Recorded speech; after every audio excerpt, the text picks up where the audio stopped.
ఒకేసారి అనేక మందితో స్నేహం చేయడంలో దిట్ట చంద్రబాబు నాయుడు గారు. ఇప్పుడు తెలుగుదేశం, జనసేన, బీజేపీ కలిసి ప్రభుత్వం నడుపుతున్నాయి. అదే సందర్భంలో సిపిఐ, సిపిఎం, కాంగ్రెస్ ప్రభుత్వంలో బి టీమ్‌గా పనిచేస్తున్నాయి. చంద్రబాబుని మెత్తటి సుత్తితో మొట్టుతూ, అదే సందర్భంలో బీజేపీతో మాత్రం విభేదిస్తుంటే, పవన్ కళ్యాణ్‌ని మాత్రం నిందిస్తుంటాయి. ఇప్పుడు వాళ్ళకి ప్రెషర్ పెరుగుతోందో, లేకపోతే ఏదో ఒక ఉద్యమాలు చేయాలన్నట్టు వాళ్ళ టార్గెట్‌లో తెలీదు గానీ, వామపక్షాలు తాజాగా ఉద్యమం ప్రారంభించారు. ఏమిటి ఆ ఉద్యమం అంటే రైతుల పేరుతో ఉద్యమం. రైతులు, కౌలు రైతులకి అన్యాయం జరుగుతోంది అన్నటువంటిది. ఇప్పుడు ఆ మధ్యన మామిడి రైతు, నిన్నగాక మొన్న కూడా టమోటా రైతు, పొగాకు రైతు వాళ్ళకి సంబంధించి ఇంతవరకు వామపక్షాలు ఏమీ పని చేయలే.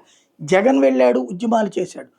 ఇప్పుడు జగన్‌కి ఆ క్రెడిట్ కంటే కమ్యూనిస్టులకి ఇస్తే బెటర్ అని భావించి కమ్యూనిస్టుల్ని చెయ్యమని వీళ్ళు ప్రోత్సహిస్తే చేస్తున్నారా? లేదా కమ్యూనిస్టులు 2 ఏళ్ళు టైం ఇచ్చాం ఇక చాలని ఉద్యమిస్తున్నారో తెలీదు గానీ, కామ్రేడ్లు రోడ్డెక్కి ఉద్యమాలు ప్రారంభించడం అన్నటువంటిది ఒక వ్యూహం స్టార్ట్ అయింది.